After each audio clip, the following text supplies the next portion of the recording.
जनसंवाद न्यूज, सत्य आणि विश्वासाची बातमी। उल्हासनगरच्या मध्यवर्ती रुग्णालयातून एक धक्कादायक आणि संतापजनक प्रकार समोर आलाय।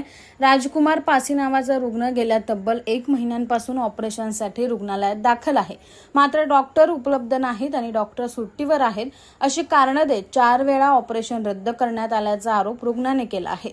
त्यामुळे मध्यवर्ती रुग्णालयाच्या कारभारावर गंभीर प्रश्नचिन्ह निर्माण झाले। राजकुमार याला 4 वेळा शस्त्रक्रिया होणार असल्याचं सांगून दिवसभर उपाशी ठेवण्यात आलं। मात्र प्रत्येक वेळी शेवटच्या क्षणी ऑपरेशन रद्द करण्यात आलं आणि पुढील तारीख देण्यात आली। गेल्या महिन्याभरापासून हा प्रकार सुरू असल्याने त्याची मानसिक आणि शारीरिक फरफट होते।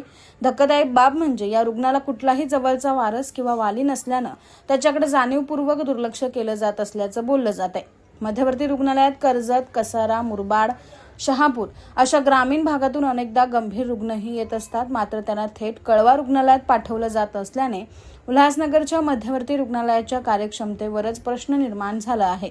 या ढिसाळ आणि बेजबाबदार कारभारामुळे हे रुग्णालय खरंच उपचारासाठी आहे की फक्त नावापुरतं सुरू आहे असा संतप्त प्रश्न आता उल्हासनगरकर विचारू लागला आहे।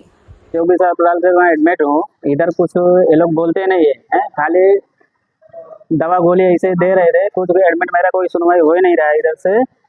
आगे इंजेक्शन गोली दे रहे, तारीख पे तारीख देते जा रहे। 14 तारीख से कैंसिल ही करते जा रहे हैं। आज भी कैंसिल किए। 1 महीना पूरा हुआ मेरा। आज हो जाएगा, कल हो जाएगा, ऐसे ही करके आज पूरा 1 महीना हो गया मेरा। अब क्या मालूम क्यों नहीं कर रहे वो लोग। डॉक्यूमेंट पूरे जाले मेरे, सब पूरे सर्वे डॉक्यूमेंट मैंने दिला, तभी मैं आज नीचे उतर के मैं गया, मैं कंप्लेंट दिया मैंने। डॉक्टर ही कुछ नहीं बोलते तो मैं कैसा बताऊं क्यों नहीं हो रहा है। पैर का ऑपरेशन है। जनसंवाद न्यूज, सत्य आणि विश्वासाची बातमी। आजच सबस्क्राइब करून बेल आयकॉनला क्लिक करा आणि पहा ताज्या घडामोडींचा अचूक अंदाज आपल्या मोबाईलवर।